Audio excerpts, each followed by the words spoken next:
Gabby.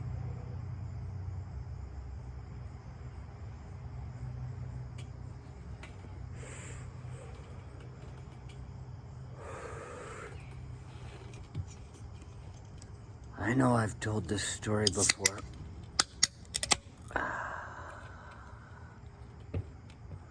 But if I'm gonna become an old man properly, I'm gonna have to start telling the same stories over and again.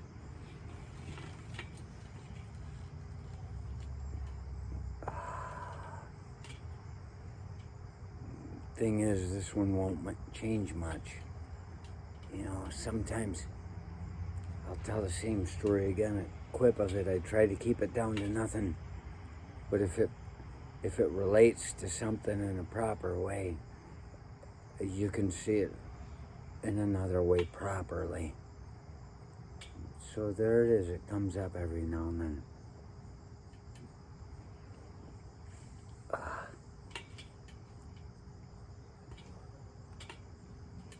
This thing, I put it on my desert parka to keep the mosquitoes off of my head and back when I'm pissing in the perimeter. That's the land of the mosquitoes. That is their place. Nothing you can do to keep them from getting in there. And so then you have to run across the yard after you take a piss, through the sunlight, and back to where you were sitting, because they're not as fast as we are. And you put them in the distance and you change your path. Like running from an alligator, they say zigzagging. That's kind of what I'm doing with the mosquitoes. I don't know if that thing with the alligator works. I almost said I don't ever want to find out, but it would be a lot of fun, especially if it does. But that's a good story. Ha! Goddamn alligators everywhere. Everywhere. I was just trying to get into the pool.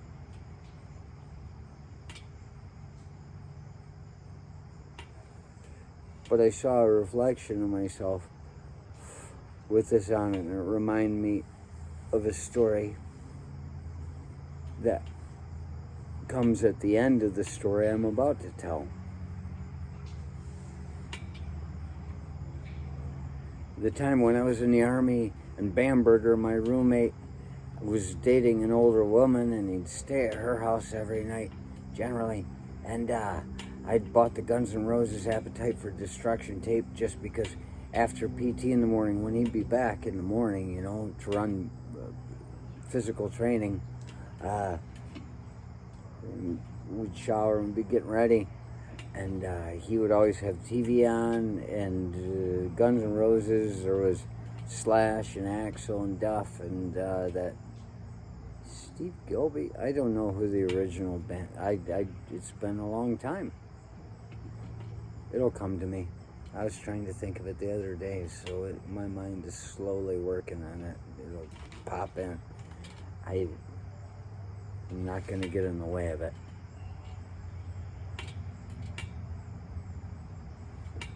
And so I bought that Appetite for Destruction on tape cassette, and I could play it because they were on Decline of the Western World Part 2 or wherever the hell it is, talking about, you know, aren't you worried about getting AIDS? And they said, well, if one of us gets it, we all get it, because we're all screwing the same girl, you know, girls, whatever. And he just blurted out, I hate those guys. So I went out that night and I bought the tape, and so I would listen to it as I was going off to sleep, and it would shut off, and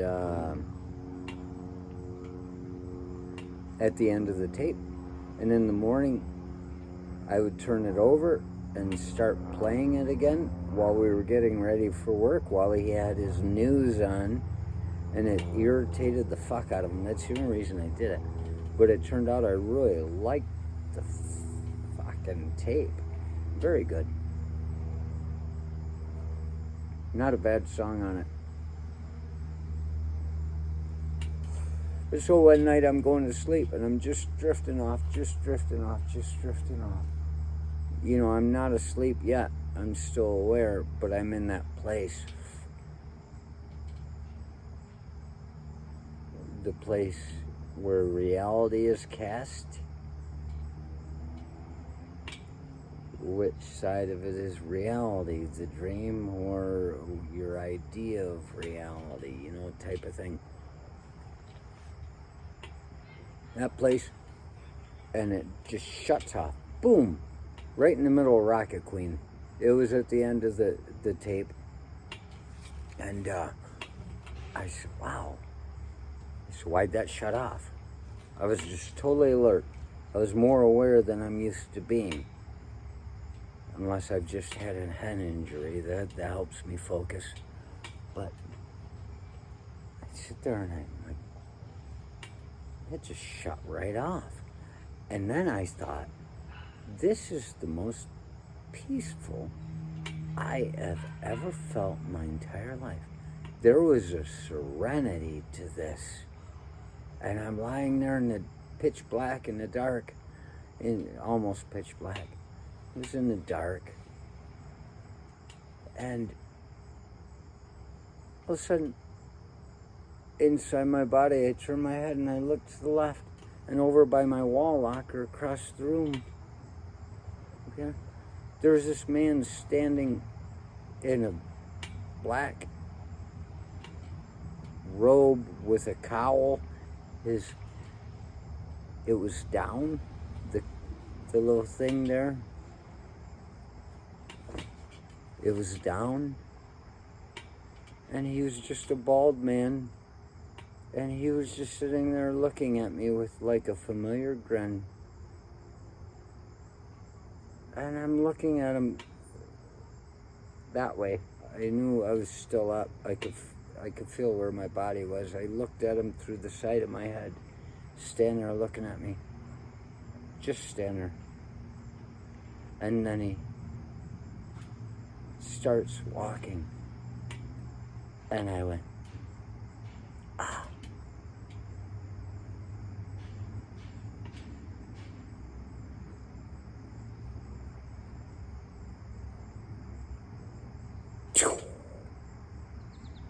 Up into the corner of the room, which later in another class out in San Jose State, I learned that there was some guy that studied the Mayan culture, the Maya people, and he said that the corners, and when I look back on all the weird experiences I've had, it's always in the corner of something. Whether you're sleeping in a tree or up in the corner of a room, got your head in the corner, sleeping, everything's coming in from the southeast, like H.P. Lovecraft says, type of stuff. He's got a thing for the southeast.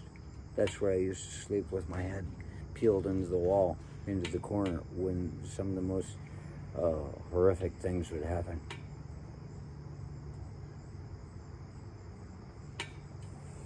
And so I'm up in the room looking down, and I can see myself down there. I'm sleeping. I'm lying in the bed. I'm just lying on my back like I sleep. My eyes are wide open, and I'm just sitting there. And this guy's walking. And I'm going, what the fuck is going on? It was like my eyes were wide open, and he reaches, and he's reaching for me like that, like, hi, Gabby. He's reaching, and just before he touches my face, I go back into my body, and I'm lying there, and there's this hand over the face, and it touches my eyelids, and it closes them. And I go, and I jumped up out of bed. I had, night terrors or something, where you're just stuck in that place, which I consider is a place. The reason you can't move when you wake up like that is because it may be a good chance your soul is right there the fuck out of your body, and it's getting drawn in because of an emergency, like they always say. You know, you're not, there's an emergency, you'll come back. And I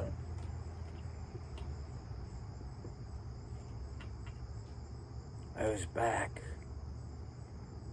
and I jumped out of bed, turned the light on, I looked around, I said, nobody here. Went back to sleep.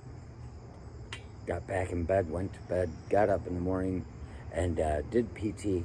Bamberger's there in the morning after PT. Getting ready, and I said, I'm going to screw with Bamberger, and I turn around the tape, because you pick it up and you turn around, because it finished the tape and it shut off automatically. That's technology. And in those days.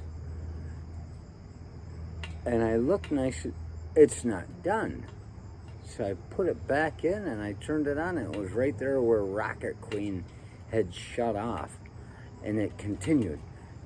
And I was like, why the hell would that have just shut off? Everything went silent. I was in a place of peace. I was dead. Again.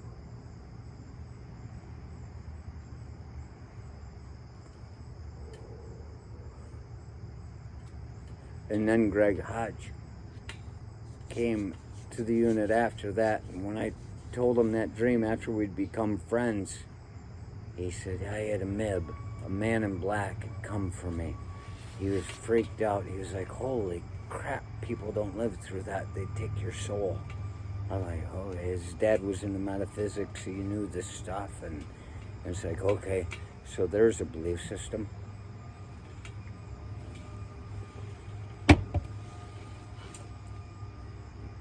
So I wasn't killed by death. I don't understand. That guy had this familiar grin. I've gone through this through the years, and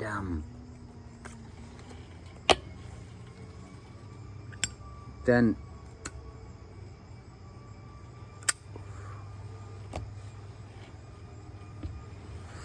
one day when I was living with Pure Legend and his lady,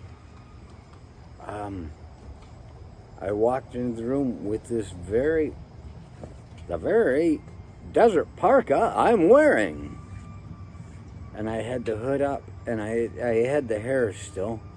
So, but there, I was like, I saw the guy that was standing there that came to close my eyes and say goodnight forever.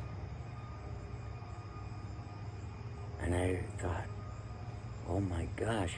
And this is at least 20 years ago that this happened, that I saw my reflection and went, caught off guard. That was that guy. I realized, is that me? After I'm dead? Coming to get me? Coming to swap? Coming to share? Who knows what I might have been coming to do. But then today, I realized with a reflection,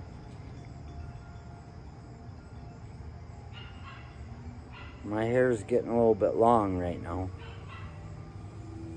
But last week, 2 weeks ago, wearing this thing right here, it would have reminded me like it did today. I may be the guy that's coming from me.